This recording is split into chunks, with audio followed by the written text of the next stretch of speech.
I wasn't even going to talk about this. But at one point that night, something was crying right outside our tent, and we never heard it walk up to us. We did this trip up in North Carolina. Me and Jess, my girlfriend, and then Danny and Lauren came with us.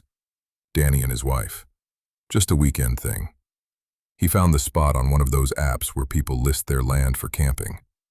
Platform tents somewhere out in the Blue Ridge, like an hour past the last town that had a grocery store. Canvas wall tents on raised wooden decks. Fire pit. 2 tents maybe 30 feet apart in a clearing on the side of a ridge. We drove up on a Friday afternoon. Last 20 minutes were on a dirt road that kept getting narrower and steeper until it was basically just a track cut into the mountain. Trees were tight over the road, couldn't see the sky. Then the road ended in a flat gravel spot just big enough for 2 cars, and that was it. We were there. The tents were already set up. The owner had left a binder with instructions and a note that said, "Enjoy the quiet, you've earned it." Cell service was gone, had been since we turned off the paved road. Me and Jess took the tent further from the tree line. Danny and Lauren took the one closer to the edge of the clearing where the woods started. Their tent was maybe 20 feet from where the trees began. I remember noticing that. Didn't think anything about it at the time. The evening was good. Fire, food, drinks. We sat around and talked about nothing and watched it get dark. Fire burned down. We called it around 10:30. Danny kicked dirt on the coals. We said goodnight, and I remember hearing their deck creak under Danny's boots, then the zip of their tent, then nothing. Dead quiet. Not even wind. I lay there next to Jess and I felt good. Actually good. Sleeping bag was warm. Air coming through the vent was cold and smelled like wood smoke. Jess was already out. I closed my eyes. That was when it was still normal. I don't know what time it was when I first heard it. I hadn't fallen asleep yet, but I was close. That place where sounds from outside start folding into whatever your brain is half dreaming. So when it started, I didn't react right away. I just lay there and let it wash over me like it was part of the night. A baby crying. Far off. Deep in the woods to the east, past Danny and Lauren's tent, somewhere up the slope where the trees got thick.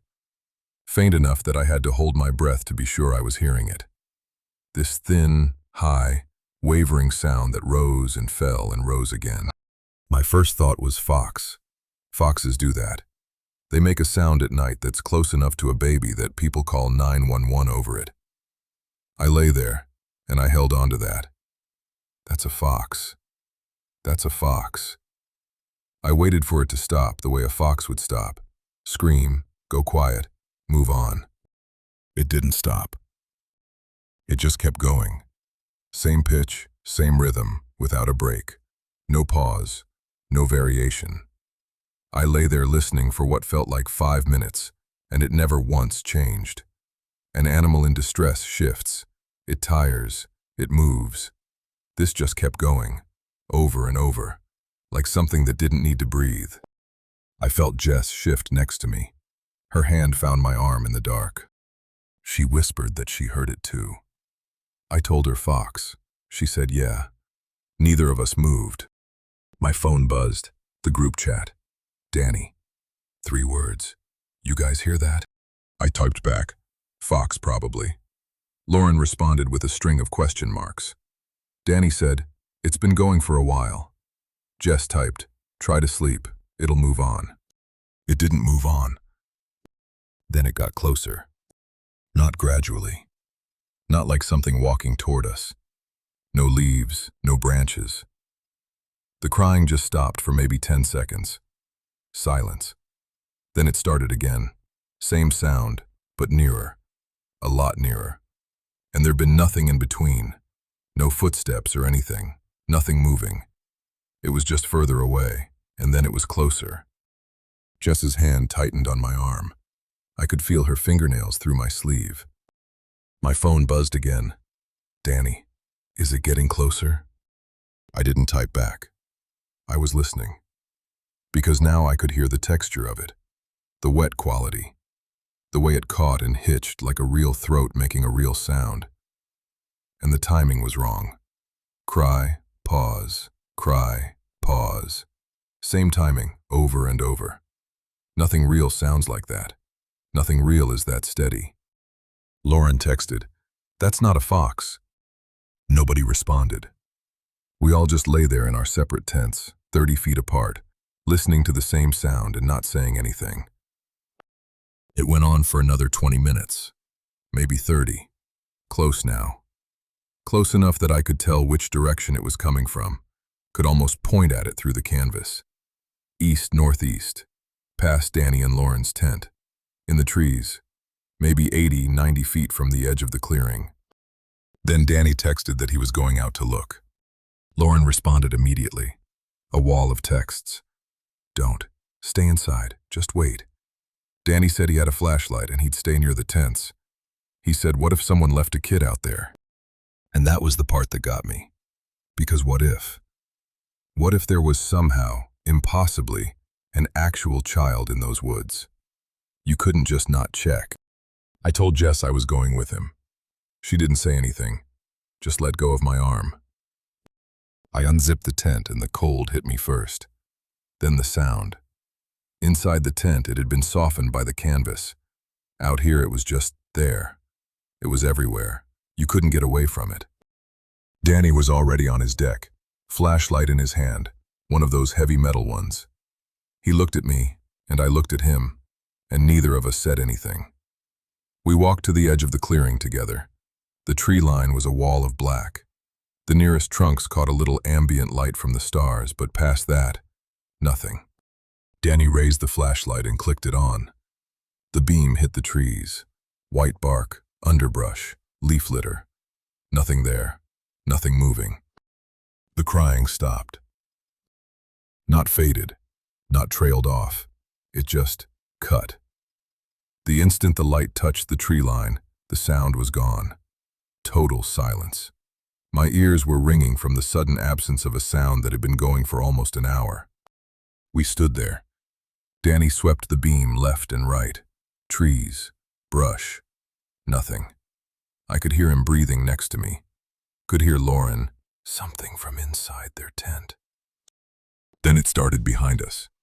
Same sound, same pitch, but from the opposite side of the clearing. West, behind us, where we had not been looking. No footsteps or anything. Nothing crossing the clearing or going around through the woods. It was just there. Now. Danny spun around and put the light on the western tree line. It cut out again. Instant.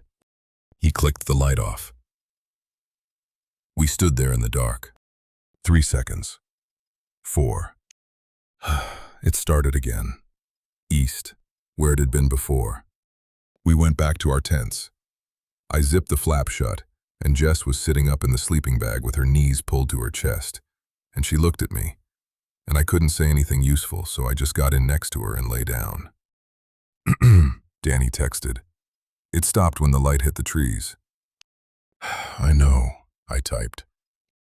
And then it was behind us. I know. Nobody texted again for a while. The crying continued from the east. Same as before, like nothing had happened. I don't know exactly when it started circling. There wasn't a clear moment. Just at some point I realized the sound wasn't coming from one spot anymore. It was moving along the tree line. Slowly. I could track it by ear. East, then northeast, then north. Going around the clearing. And it still did the same thing. When it was in one place, it cried. When it moved, nothing.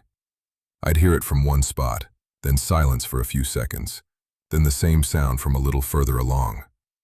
It would stop somewhere, start up, then go quiet and be somewhere else. It went all the way around.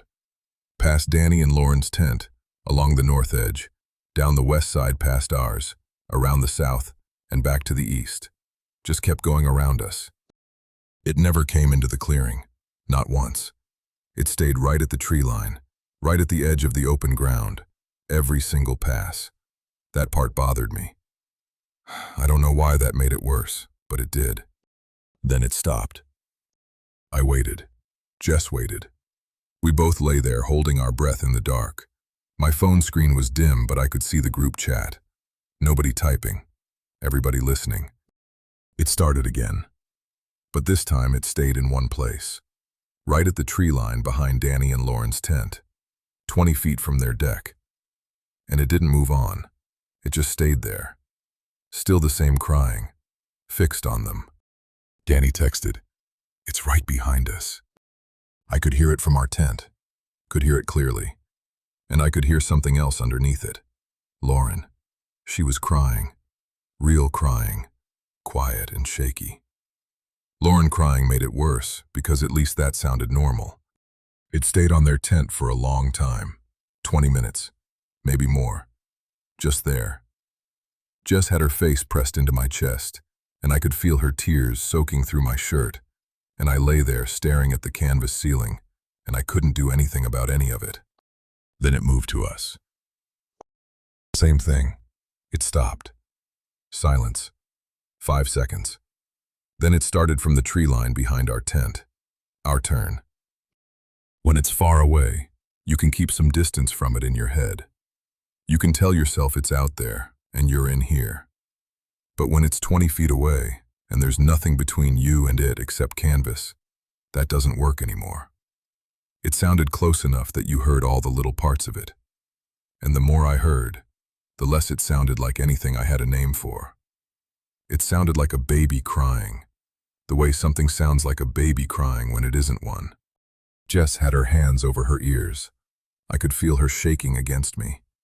My jaw was clamped so tight my teeth ached, and it just kept going. Fixed on us. Danny texted, "I'm going out there." Lauren texted, "No." "Danny, this is bullshit. I'm ending this." I heard his zipper. Fast, one pull, his boots on the deck, then his feet on the ground, moving toward the tree line on our side of the clearing, moving toward the sound. The crying stopped.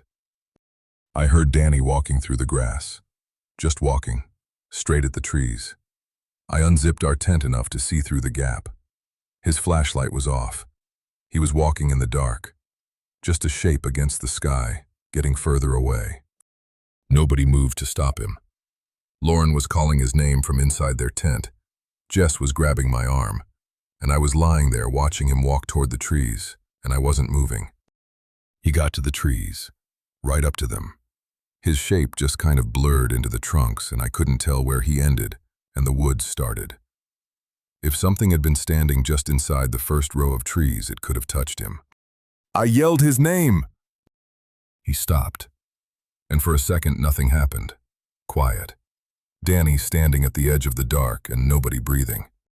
Then something came out of the trees in front of him. Not a shape, not a figure, a sound.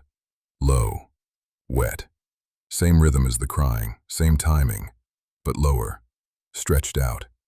Same sound, just wrong somehow. Danny came back. He didn't run, but he came back fast, and when he got to his deck I could hear his breathing, and Lauren pulled him inside, and their zipper closed. The low sound stopped. Silence. 30 seconds, a minute. The baby crying started again, from the east.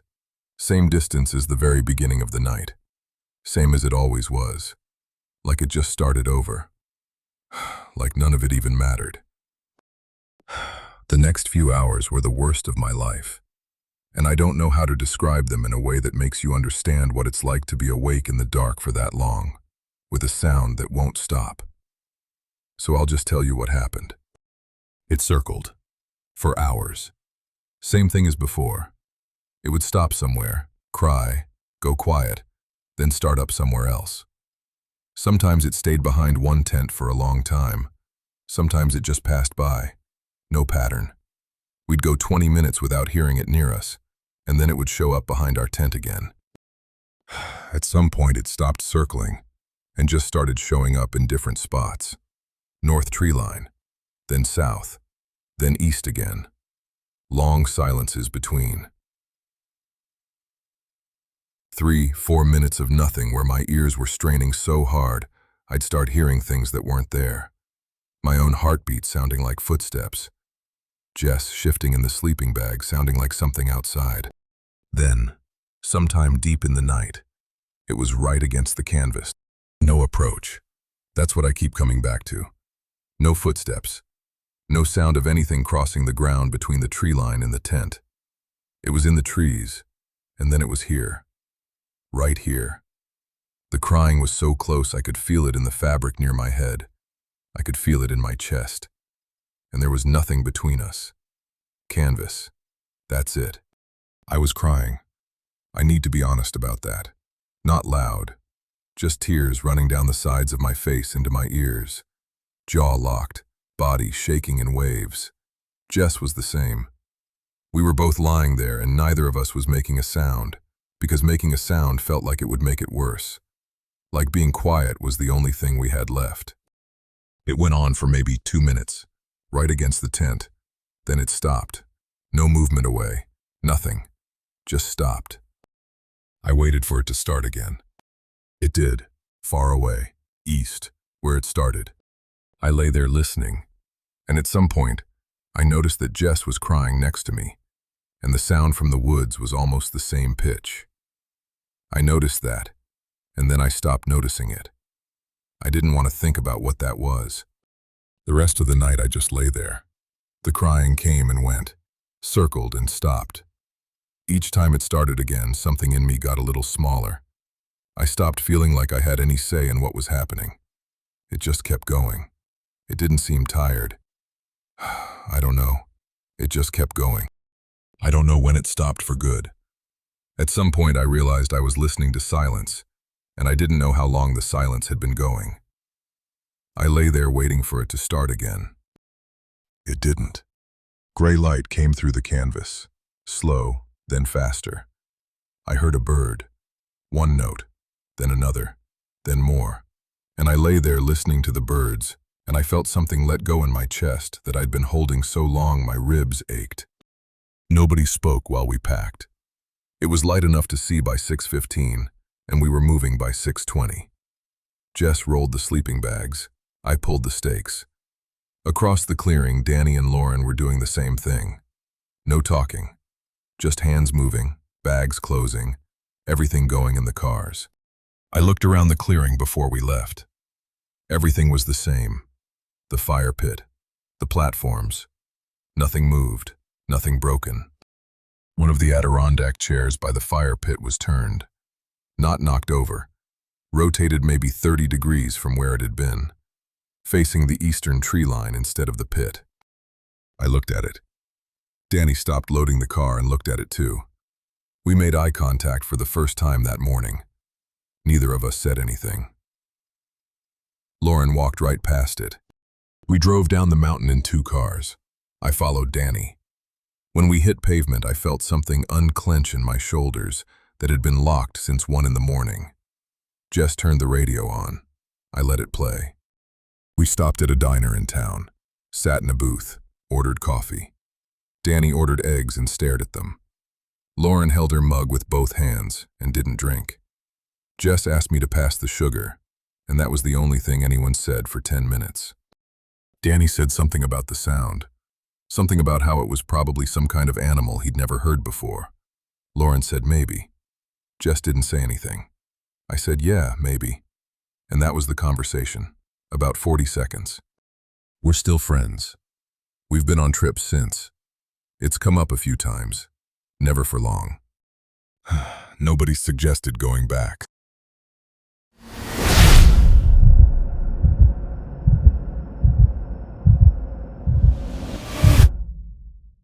If this story stayed with you, consider subscribing. There's always another one coming.